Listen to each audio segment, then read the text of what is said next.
आज मैं आपको एक ऐसी लड़की से मिलाने जा रहा हूं जो महज 17 साल की है और उसने पूरे भारत में अपना डंका बजाया है। मेरे साथ पल अग्रवाल मौजूद है जो कि जेईई मेंस में 100% नंबर लाकर सबसे पहले स्थान इन्होंने प्राप्त किया। इनसे जान लेते हैं। पल अग्रवाल, सबसे पहले जानना चाहेंगे किस तरह से आपने जेईई मेंस को क्लियर किया है?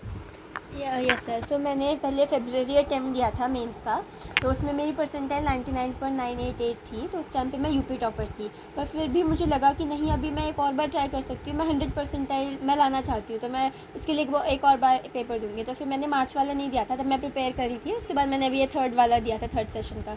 तो अब इसमें मेरी 100 परसेंटाइल आई है, तो मैं बहुत खुश हूँ। पर अभी एक और बहुत बड़ा टारगेट है अभी एडवांस क्लियर करने का, तो अभी मैं उसके लिए मेहनत कर रही हूँ। पाल अग्रवाल, आपसे ये चीज़ जानना चाहेंगे, महज 17 साल की आपकी उम्र है, तीसरी बार आपने दोबारा से जेईई मेंस क्लियर किया है। क्या मकसद है आपका? करना क्या आप चाहते हैं?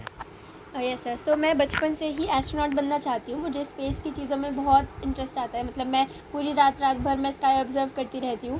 सो मैं शुरू से एस्ट्रोनॉट बनना चाहती हूँ, और इसके अलावा वैसे स्टडीज़ में देखें तो मैं एस्ट्रोफिज़िक्स में जाना चाहती हूँ आगे। तो इसीलिए मैं एडवांस के लिए प्रिपेयर कर रही हूँ, क्योंकि इसके बाद फिर या तो मैं आईआईएससी बैंगलोर जाऊँगी, या फिर आईआईएसटी त्रिवेंद्रम, या मे बी आईआईटी बॉम्बे।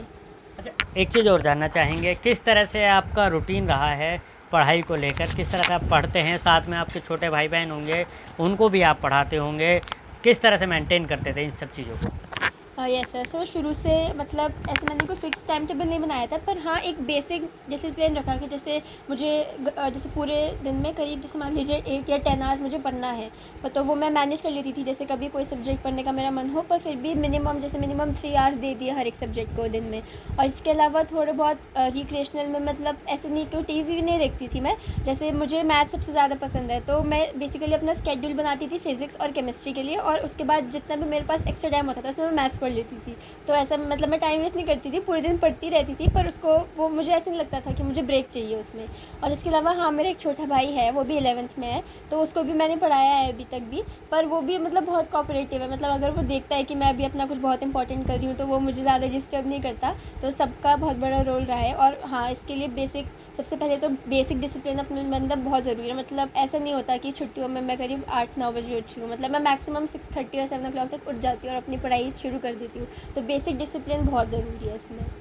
अच्छा, एक चीज़ और जानना चाहेंगे, उन माँ बाप को आप क्या कहना चाहेंगे जो अपनी बेटी को पढ़ाते नहीं हैं या फिर उनकी उम्र को देखते हुए जल्दी शादी कर देते हैं, उनके सपनों को चकनाचूर कर देते हैं? उनको, उन माँ बाप को क्या कहना चाहेंगे? मुझे लगता है कि मतलब पहली बात तो ये गर्ल्स बॉयज़, मतलब मुझे ये बहुत ऐसी चीज़ लगती है कि मतलब बहुत इसका कोई ऐसा बहुत ज़्यादा रोल नहीं है। मतलब why is there a discrimination between girls and boys, क्योंकि ड्रीम्स तो है तो इंसान ही, और इंसान की ड्रीम्स तो होते ही हैं सबके। और एक वो जो हमारे जो ड्रीम होता है ना, वो एक हमारी ऐसी कड़ी होती है कि उसको हम दिमाग में रख के पूरा दिन रात हम सिर्फ उसके बारे में सोचते हैं। अगर मैं सोचती हूँ एस्ट्रोनॉट बनने का, तो मैंने अपने रूम में भी जैसे स्टार्स लगा रखे हैं दीवारों पे, तो अगर मैं रात को उठती भी हूँ ना, तो मैं वो स्टार्स को देखती हूँ, फिर मैं उनको लेके वापस सो जाती हूँ। मैं पूरे दिन तक टाइम से उसके बारे में सोचती हूँ। तो ये जो ड्रीम्स है, ये हमें एक सहारा देती है, हमारा एक होप होता है आगे लाइफ में कुछ करने का। ये हमारा एक मोटिव होता है कि हमें लाइफ में कुछ करना है। तो ड्रीम्स ज़रूर होने चाहिए। और अगर कोई अलाउ नहीं करता, तो उनको ये सोचना चाहिए कि आखिर उनके बच्चों को भी तो एक लाइफ मिली है, तो सबको एक लाइफ मिलती है। तो उसमें अगर भगवान जी ने हमें यहाँ पे भेजा है, तो किसी रोल के लिए भेजा है, तो हमें सोसाइटी के लिए कुछ ना कुछ ज़रूर करना चाहिए। यहाँ पे अपने लिए नहीं आए हम, बेसिकली भगवान जी हमें यहाँ पे एक रोल प्ले की तरह हमें छोड़े कि हम अपना रोल सबसे ज़्यादा कैसे अच्छे से प्ले कर सकते हैं। तो इट्स वेरी इंपॉर्टेंट कि आप अपने बच्चों को समझें, उनकी ड्रीम्स को समझें, और उनको सारी मतलब उनके लिए हर एक तरह से उनके सपोर्ट में खड़े रहें। अच्छा, आप इस मुकाम पर पहुँचे हैं, इस मुकाम का श्रेय आप किसको देना चाहेंगे? अपने गुरु को, माता को, पिता को, या सबको? किस तरह से, ये जानना चाहेंगे? हाँ, तो मुझे लगता है कि इस सक्सेस का मतलब सबसे मतलब मेरा तो बहुत छोटा रोल है इसमें, क्योंकि मैं अकेले तो कुछ नहीं कर पाती। तो सबसे पहले तो भगवान जी, उन्होंने मुझे इतनी अच्छी फैमिली दी, सब कुछ इतना अच्छा दिया मुझे। और ऑब्वियसली मेरे पेरेंट्स, उन्होंने मतलब हर एक चीज़ में मुझे सपोर्ट किया। But materialistic in the sense कि उन्होंने सारी फैसिलिटीज़ प्रोवाइड करवाई। कोई भी मुझे बुक चाहिए होती थी तो वो ला देते थे। फिर जिम में मुझे मेरा एडमिशन करवाया। और इसके अलावा इमोशनल सपोर्ट भी उनके तरफ से हमेशा रहा है। मतलब मेरी मम्मा काउंसलर है, तो वो मैं उनसे हर रोज़ कम से कम 10 मिनट में उनके साथ बैठ जाती हूँ, तो मैं एकदम रिफ़्रेश हो जाती हूँ। और रात को भी जब पापा आते हैं तो मैं हमेशा उनके साथ पहले थोड़ी देर बैठ के साथ डिस्कस करती हूँ मैंने दिन में क्या क्या किया। तो एक उनसे बहुत इमोशनल सपोर्ट भी रहा है। मेरा भाई भी है, वो भी मुझे हमेशा मुझे रिफ़्रेश कर देता है जब भी मैं उससे बात करती हूँ।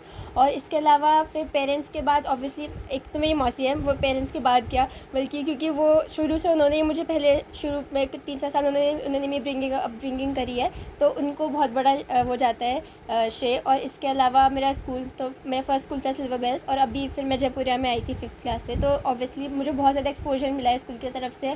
सारे कॉम्पिटिशन्स में हमेशा मुझे बता दिया जाता था कि ये कॉम्पिटिशन आ रहा है, उसमें तो सारी इन्फॉर्मेशन होती थी मेरे पास। और ऑब्वियसली फिजी मैंने 8th में ज्वाइन करा था, तो फिजी से सारा मटेरियल मिला मुझे, सब टीचर्स ने बहुत सपोर्ट करा, सारे डाउट्स क्लियर करे, तो मतलब सबका योगदान रहा है। मतलब मैंने तो बस जो मुझे दिया गया वो मैंने कर लिया, पर बेसिकली तो सबकी ही मेहनत है। मतलब मेरा तो बहुत छोटा सा रोल लगता है मुझे। अच्छा, एक चीज़ और जानना चाहेंगे, जो आपके टीचर्स रहे हैं उन्होंने आपको किस तरह से पढ़ाया था, किनको आप सबसे ज़्यादा मानते हैं इस चीज़ को लेकर? सर ऐसे कोई एक टीचर को नहीं मानती, क्योंकि मतलब हर एक टीचर ने मेरे साथ जो मेहनत की मतलब अपना बेस्ट दिया है उन्होंने। हर टीचर ने, चाहे उन्होंने हमें 11th में पढ़ाया, 12th में पढ़ाया, दोनों साल पढ़ाया हो, उन्होंने जितने भी टाइम हमारे साथ दिया उन्होंने अपना बेस्ट दिया है उसमें। तो जैसे अगर मैं फिजी की बात करूँ तो मतलब हर एक टीचर ने, चाहे उन्होंने मुझे 8th में पढ़ाया, 8th में इतना रेलिवेंट नहीं था जेई के उस प्रिपरेशन से, पर तब भी उन्होंने वो जो बेस बनाया कि जिससे मैं आगे जाके फिर मैं स्कूल की स्टडीज़ भी कोप अप कर पाऊँ साथ में जेके में। तो हर एक शुरू से एक उन्होंने ऐसी फाउंडेशन रखी इतनी स्ट्रॉन्ग, शुरू से ही जब सिल्वर बेल्स में थी मैं तब से ही, कि इतना अच्छे मुझे टाइम मैनेजमेंट सिखाया, सब सिखाया। तो मुझे ऐसा नहीं लगता कि कोई एक टीचर, पर ये सबका कोलैबोरेटिव एफर्ट है कि आज मैं यहाँ पर हूँ। मतलब सब ने मुझे कुछ ना कुछ चीज़ ज़रूर सिखाई है अलग, जो मैंने हर किसी से सीखी है। तो बिल्कुल देखिए, ये थी हमारे साथ गाज़ियाबाद की पल अग्रवाल, जिन्होंने गाज़ियाबाद के साथ साथ उत्तर प्रदेश और भारत में अपना नाम कमाया है। साथ ही इनकी माताजी और इनके पिताजी भी हमारे साथ हैं, इनसे भी हम बात करते हैं। पहले इनके पिताजी से बात कर लेते हैं, किस तरह से आप इसको मोटिवेट करते हैं। और क्योंकि आपका इंटरव्यू लेना इसलिए ज़रूरी है क्योंकि आज भी भारत में ऐसे माता पिता हैं जो अपनी बेटी को पढ़ाना नहीं चाहते हैं। सरकार अपनी तरफ से बहुत ही स्कीम निकालती हैं, कहती हैं बेटी पढ़ाओ बेटी बचाओ, लेकिन फिर भी लोग नहीं समझते हैं इस चीज़ को। आप उनको किस तरह से समझाना चाहेंगे इस बात को? बेटी को तो अपना गुरूर समझना चाहिए हमेशा। जो काम बेटा नहीं कर सकता वो बेटी कर सकती है, तो बेटी को हमेशा पढ़ाना चाहिए, हमेशा उसका साथ देना चाहिए, ये मैं कहना चाहूँगा सबसे। अच्छा, किस तरह से साथ देना चाहिए, कुछ टिप्स आप देना चाहेंगे? हमेशा बच्चे के इमोशंस को समझना चाहिए, बच्चे के साथ घुलना मिलना चाहिए। ये चीज़ें होती हैं जो हमें आगे बच्चों को सपोर्ट करनी चाहिए। तो बिल्कुल देखिए, बच्चों को समझने के लिए उनके साथ उनका दोस्त बनना बेहद ही ज़्यादा ज़रूरी है। पल अग्रवाल की माताजी भी हमारे साथ मौजूद हैं। इनका परिचय जानते हुए जानते हैं कि किस तरह से वो अपनी बेटी को पढ़ाती हैं और किस तरह से उसको समझती हैं और क्या उनको बनता हुआ देखना चाहती हैं। जी, आपसे जानना चाहिए। जी, मैं पल अग्रवाल की मदर डॉक्टर राखी अग्रवाल, और मैं पेशे से एक साइकोलॉजिस्ट हूँ। तो मैं यही कहना चाहूँगी कि जिस तरह आप एक गाड़ी को ठीक तरीके से नहीं चला सकते अगर उसका एक भी पहिया ख़राब है, इसी तरह जीवन की गाड़ी के भी 4 पहिए हैं जो मैं पल को हमेशा समझाती हूँ। एक एकेडमिक, दूसरा इमोशनल, तीसरा सोशल, और चौथा आपकी इंडिविजुअल पर्सनालिटी, आपके एडवर्स क्वेश्चन। तो बहुत ज़्यादा ज़रूरी है बच्चे के इमोशंस पे वर्क करना, जो उसका सबसे मेन व्हील है। अगर आपके इमोशंस बैलेंस होंगे तो आप एकेडमिक में, सोशल में, एडवर्स क्वेश्चन में, सब में अपना बेस्ट दे पाएंगे। तो उसके लिए ज़रूरी है, मैं सभी अभिभावकों से यही कहूँगी कि बहुत ज़्यादा ज़रूरी है कि अपने बच्चे के साथ सिर्फ एक माता पिता ना बने, अपने बच्चे के दोस्त बनिए। जैसे बहुत से पेरेंट्स आजकल कहते हैं कि बच्चे आजकल परेशान हैं क्योंकि उन्हें कोई दोस्त नहीं मिल पा रहा है लॉकडाउन की वजह से। तो मैं यहाँ कहना चाहती हूँ कि कोई दोस्त क्यों नहीं मिल पा रहा, हम एज ए पेरेंट अपने बच्चे के सबसे अच्छे दोस्त क्यों नहीं बन सकते। और जिस तरह हर मोबाइल के लिए एक अलग चार्जर होता है, इसी तरह हर बच्चे के लिए एक अलग पेरेंटिंग स्टाइल होता है। तो हर बच्चे को उसके तरीके से समझाइए, अपने तरीके से नहीं। तो बिल्कुल देखिए, पल अग्रवाल की माता जी ने बताया कि किस तरह से बच्चों को समझना चाहिए, उनका दोस्त बनना चाहिए, ताकि जो भी कुछ बातें हैं वो आपसे शेयर कर सकें, अपने सपने शेयर कर सकें, अपनी परेशानियां शेयर कर सकें, ताकि अपने बच्चों को एक नए मुकाम तक ले जाया जा सके। गाज़ियाबाद से मैं Jitendra Gautam, news India rights.